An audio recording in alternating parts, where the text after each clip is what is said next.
And good afternoon, everyone. Welcome to the Renny Show on this somewhat fine day at some time. Bit of cloud as well. If you're watching us live, please do pop us a comment. We love to carry on the conversation with you in the comments. If you're watching on replay or listening to the podcast, then you can still get in the conversation. Just pop us a message. Hello, Jenny. How are you doing? Good afternoon. I'm coming to you live from my car in a car park. So never let it be said that a hospital appointment gets in the way of good conversation. Absolutely. And hello, Chris. Welcome. Hello, thank you. Thank you for joining us. We've been very excited. Those of you who follow us regularly will know that we've been very, very excited about welcoming the magnificent Chris Allen to the Renny Show today, founder and chief change officer at MONTROC Consulting. So we're really delighted to have you in our hot seat. Well, it's kind of a warm seat, not a hot seat. My seat's warm, so thanks. Absolutely delighted. Thank you so much. So the premise of the show, as you will know, is that we get to ask you 3 questions, which of course you don't know about. You don't know what they're going to be. So off the cuff, and then you get to ask us one, and we don't know what you've got planned either. So hopefully it will be a fabulously interesting, wildly exciting show. So, Rachel, do you want to kick off with the first question? Yeah, let's get going. Okay, so our first question for you, Chris, which I will pop up on the screen as well. Why is changing the world of work such a passion of yours? Wow. Straight in there. Right, first of all, let's focus on some of the last words. Passion, first of all, right? Passion is oft quoted, isn't it? It's people like Simon Sinek who quote passion about this great thing that we've all got to have. The reality is that most of us don't have passion for what we do every day. How sad is that? Do you remember that film with Adam Sandler? Oh, what was it called? I can't remember what it was called, but basically it was a down and out, and then suddenly inherited like this multi-million-pound oil company. Oh, yeah. And he basically just gave it to someone else because he's like, well, this isn't my passion, but you're really good at this, so I'll just cream off the top. He understood what his passion was. I don't think people understand what their passion is in life, or it's deep down and they're not doing that because they kind of fell into something from school or uni, right? So This passion thing is really interesting. I don't think people have gelled with passion, and COVID has had this massive impact on us because we found a little bit more passion. Like we were at home, we got into gardening, skateboarding, walking with my wife, or whatever it is, right? Having a dog, whatever it is. We started to do more of the things at home during COVID than we did before. And I think many people, not everyone, many people started to get more passions, or they started to engage more in their passions. You know, there's not just one, right? And that's one of the reasons why people don't want to go back to the office all the time, boring. But they do that. They want to keep those things going, right? So when people say back to the office 5 days a week, people are like, no. No, I don't know what, I'll take a pay cut or a holiday cut or whatever it is, but I'm not coming back 5 days a week. I might come. I'll say I'll come back 4, which means I'll come back 2, or I'll say I'll come back 3, which means I'll come back 1 a bit. So that's like an adjunct to why is changing the world my passion? Well, I genuinely believe in lifelong learning. I genuinely believe that people should follow their passion and be happy in life. Does that mean I get it right all the time? No. Am I trying still at my age? Yes. And therefore, I've always spent all of my life developing other people, whether that's through sport, particularly in water polo. I could quote you so many instances. I loved being that pivot. And I guess pivot's one of my favorite phrases for what I do for a living, right? When I go in somewhere, I'm just that sort of pivot. Whether I get inserted as a consultant or full-time, whatever it is, I sit there in that influential spot. I don't want to be the boss, but I want to support the boss to do great things. I want to support everyone to do great things. And so I want to change the world by helping people, and we use this phrase in MONTROC, which is live, work better. Essentially, I want you to have a happier, more passionate life. And I can't understand why you wouldn't want that. I think I posted the other day on LinkedIn about the misery of the commute and how Jenny had sparked up my day when we bumped into each other on the train that day. And I think I was probably a bit miserable that day. and she clearly picked me because, you know, for various reasons to sit next to you. But, you know, it's so miserable. I took a train down to Croydon the other day. I was born in Croydon. That's why I'm allowed to take the piss out of people who come from Swindon. And it was really miserable to go to Croydon because it's not a very nice place. And yet there's wonderful people there, you know, from the west to the east and to South Croydon. But so many people are commuting into London are so miserable. I don't think they are miserable people. They're miserable doing that thing. And that's part because they're not finding their passion. It's part because it might be 6 a.m. And I just want to try and help them and organizations do that even 1% better, right? Even 1%, whether that's because they want to learn something, they want to work in a different way, their marriage is terrible or their relationship is terrible, whatever that may be. And we've got various tools that we use for this, right? Yeah, but I'm waffling about the answer to your question. No, it's great. I think it gives a fabulous insight into why you do what you do and into what your passion is, which, you know, that was the question. So, yeah, absolutely love it. Thank you. It's interesting, Mike, because, you know, as you know, I spent 20 years in the army, and it was really difficult to transition out of the army, which was, you know, a passion since I was, I don't know, 12, 11, maybe even before that. I started in the Marines and then ended up in the army, and it was really difficult to give up that willingly give it up. I wasn't kicked out. I resigned after 20 years, and could have stayed for another 15. Yeah. And everyone in the military will come out, and similar services, with this massive passion that they've just had, and all of a sudden it's gone. It's not that I don't believe in being an ex-soldier. Once a soldier, always a soldier, right? Or once an airman, always an airman, whatever. But you then have to go and find a new passion, or maybe not, or maybe not, actually. Maybe the passion's exactly the same. You're just going about it in a slightly different way. And I think that's what I have spent a lot of time analysing myself, both through self-analysis and brilliant tools we got taught in the military, and some I've learned afterwards, that if you don't engage in finding out what your passion is, you know, the easiest way to do that is Marcus Buckingham's Love Plus Work. Read that book. It's absolutely fascinating. And his previous book with Ashley Goodall, also amazing.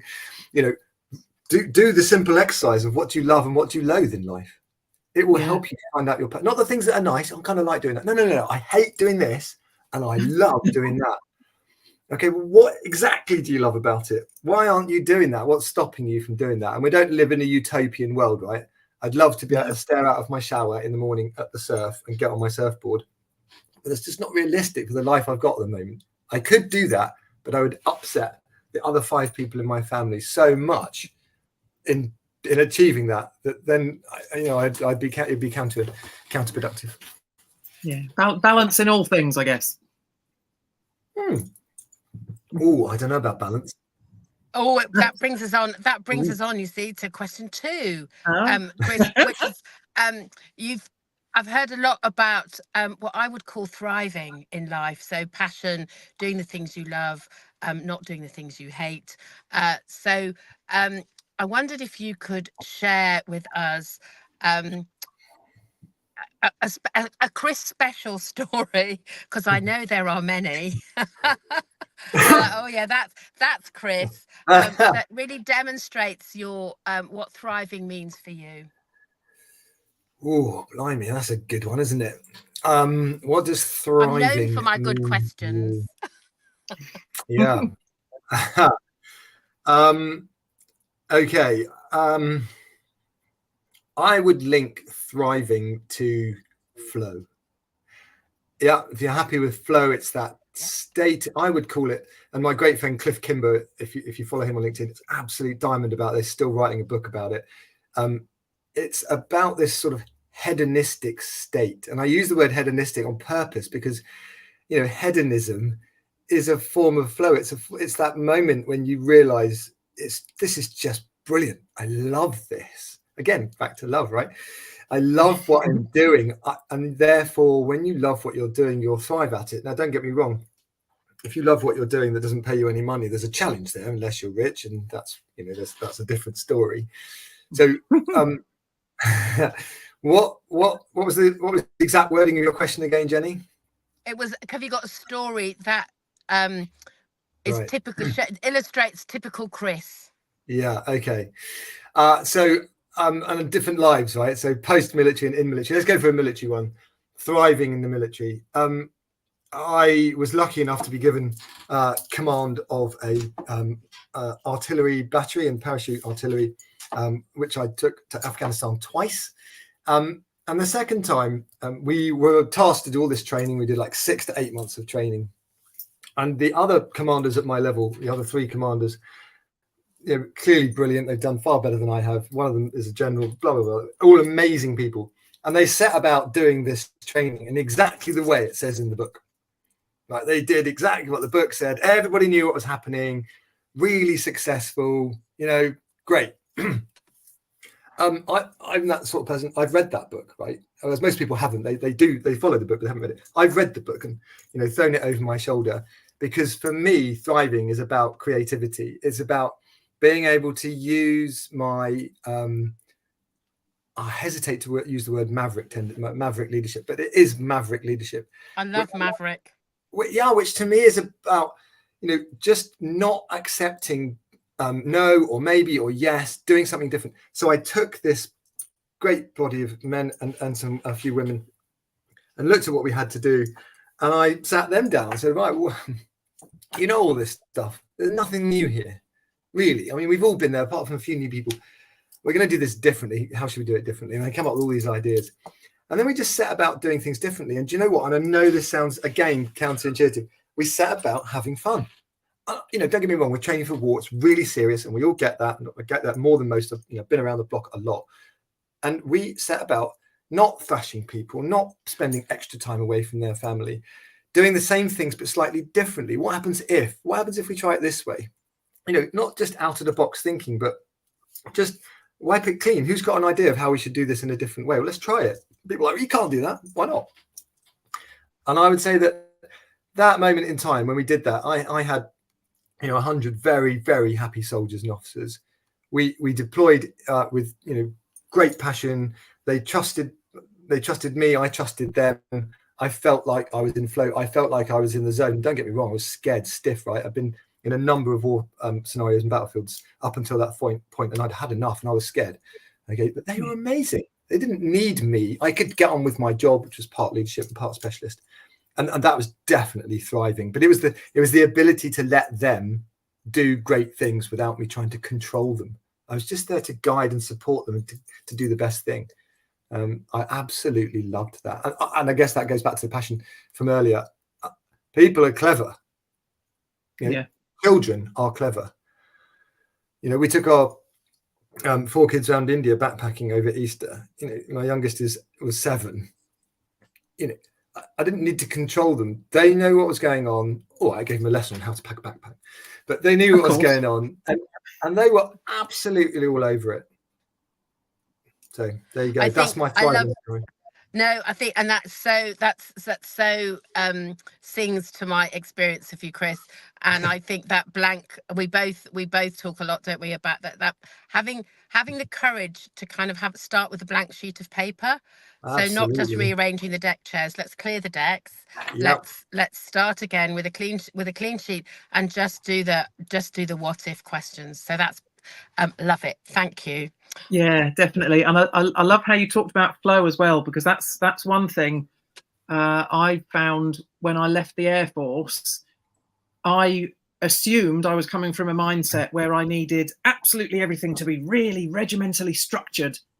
And what I realized was, yes, I do thrive on structure, but I also thrive on flow. And when you find your own sweet spot of that, that's magic. That's where the magic happens. And creativity is so underestimated and underutilized in school, isn't it? It's that thing about we need plans, action plans. We need this. And I get that there's a place for all of those, but never underestimate the incredible power of creativity. Because when you unleash that, boy, can we change the world then? Yeah, and what do we always see? We see people trying to bind creativity. It's a myth that people in the military are rigid and shout a lot. It's not true. No. They are very creative, but they need to be allowed to be. Yes. That was And in part that was my demise in the military. You know, too much of a rogue, too much of a creative person, brilliant in a certain circumstance, but not destined for great things. You know, for their point of view.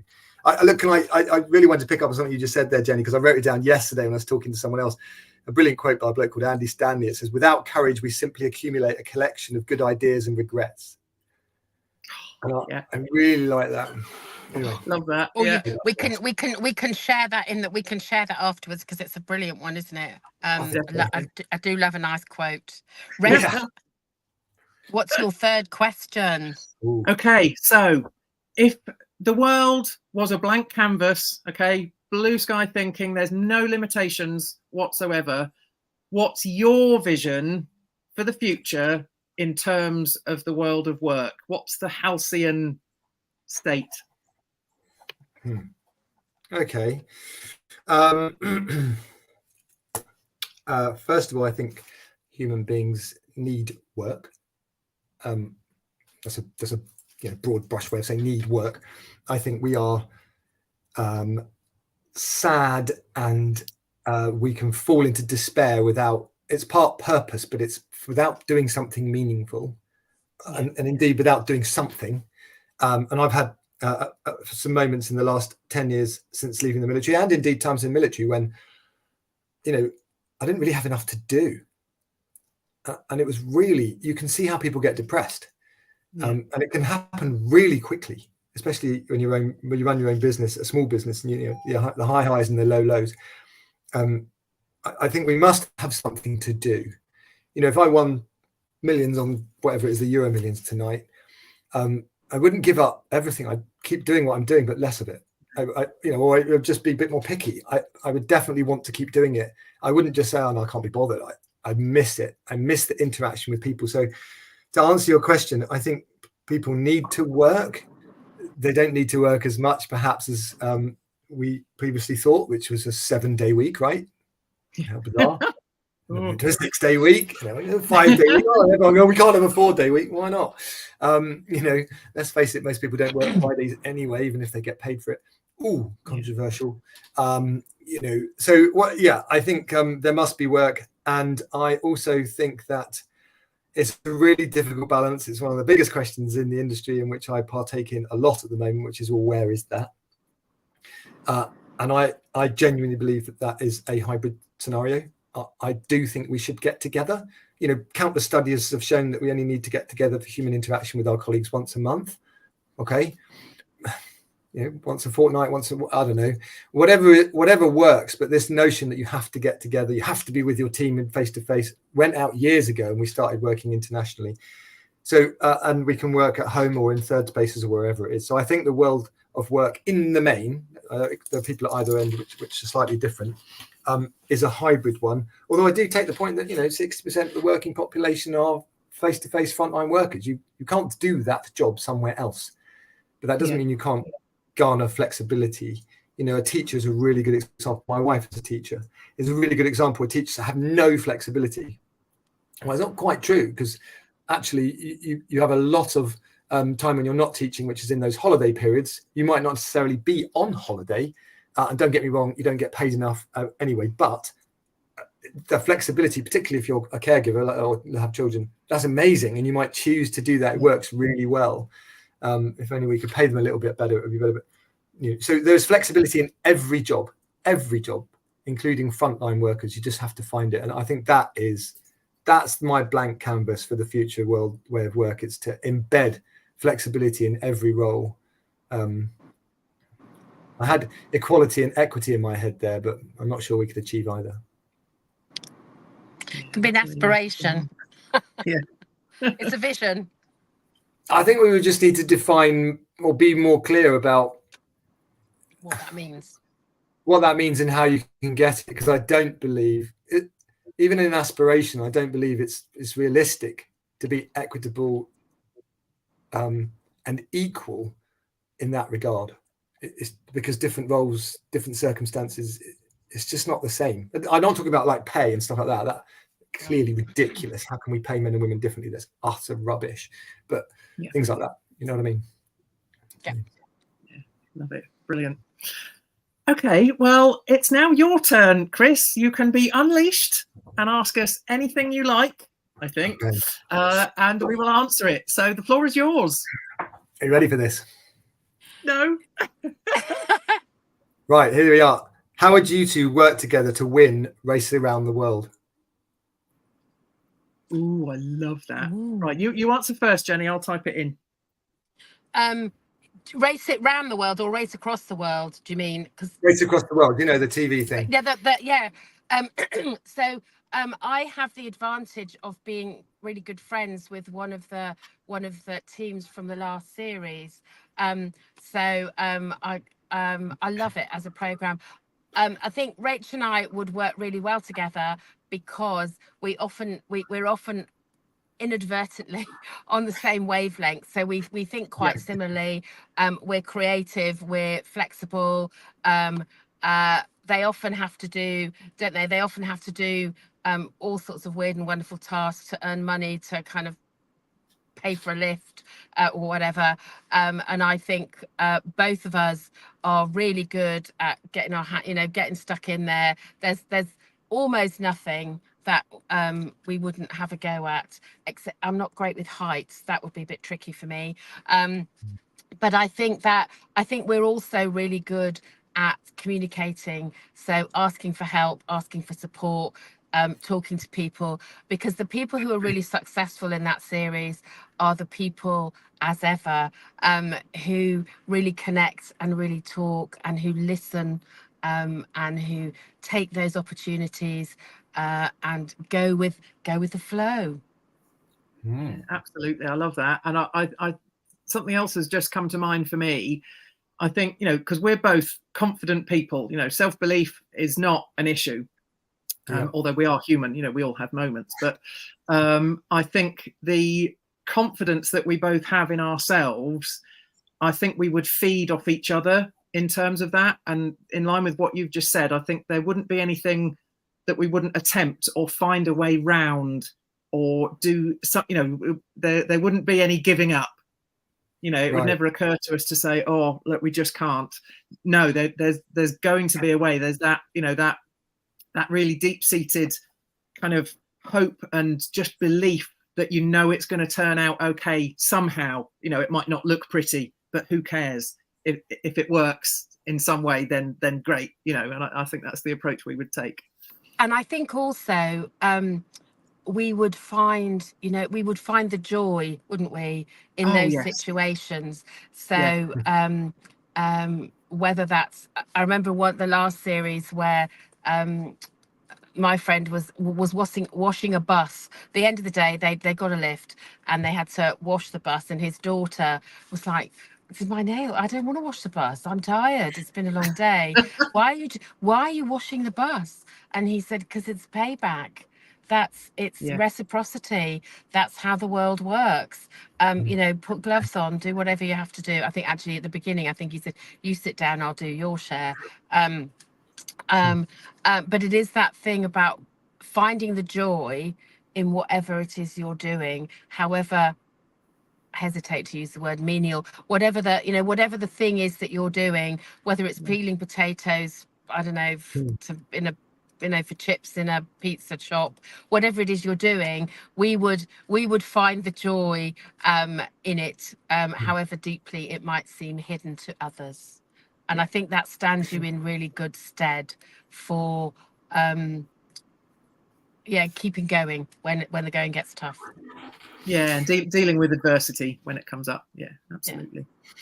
I think that's really interesting that you mentioned these sort of I think it's really interesting that you mentioned these sort of menial tasks. I have a couple of WhatsApp groups with some of my military friends, and some of them we literally text each other every day, which is amazing, and sort of say good morning. And there's all sorts of support through those groups depending on what people are going through. And we're all of a certain age where we're projecting when we're going to stop doing what we're doing. I think most of us, no matter, there's some pretty grand titles amongst us, and people have done some amazing things.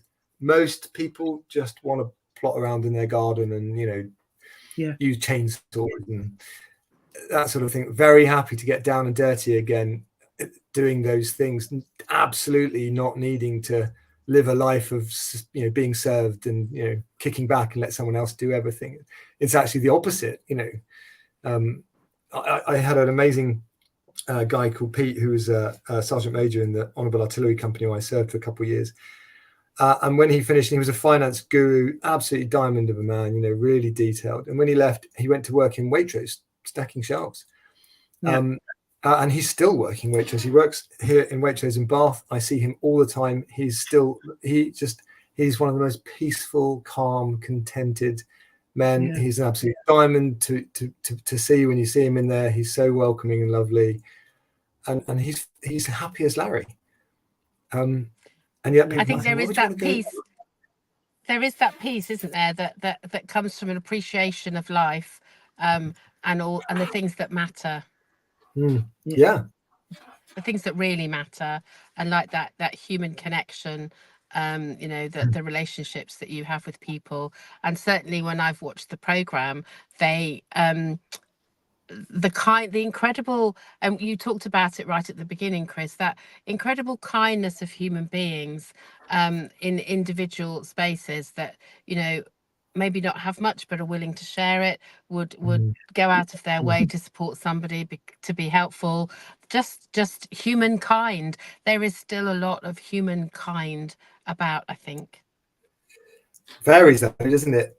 You know, on my recent trip to India, and Leah and I have been to India before, but you know, lots of people who have very little. Don't get me wrong, there's lots of people who've done really well in India, but lots of people have very little. And then on balance, I would say my experience was they're a lot happier than the average person here, who's struggling under the weight of mortgages or whatever else. And you know, there's some takeaways from that, because why are they so happy? Is it because they're not burdened, or is it something else? You know, is it faith? And I'm not a religious person. What is it that they're doing every day that makes them, or are they actually just more accepting of their lot? That doesn't mean they don't strive for better, but they're more accepting of their lot rather than, oh, I've got to have that. I've got to have the next thing. You know, I've got to have more. And I think we're a bit guilty of that. I've been guilty of that in the past, and I'm desperately trying to stop being like that. Yeah.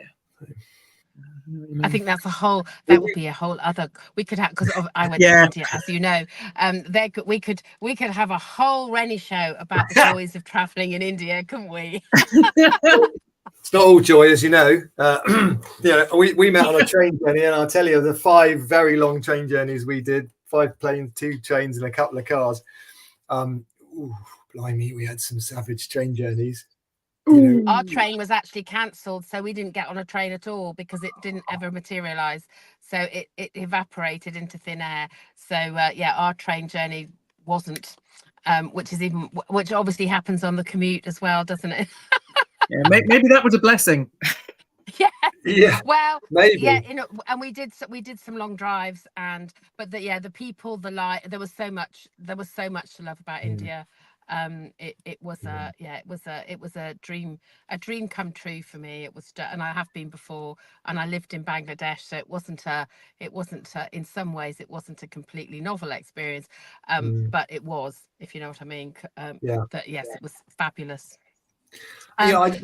Sorry, go on.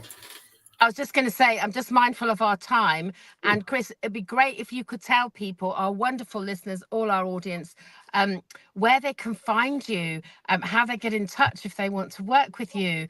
How do they connect with you?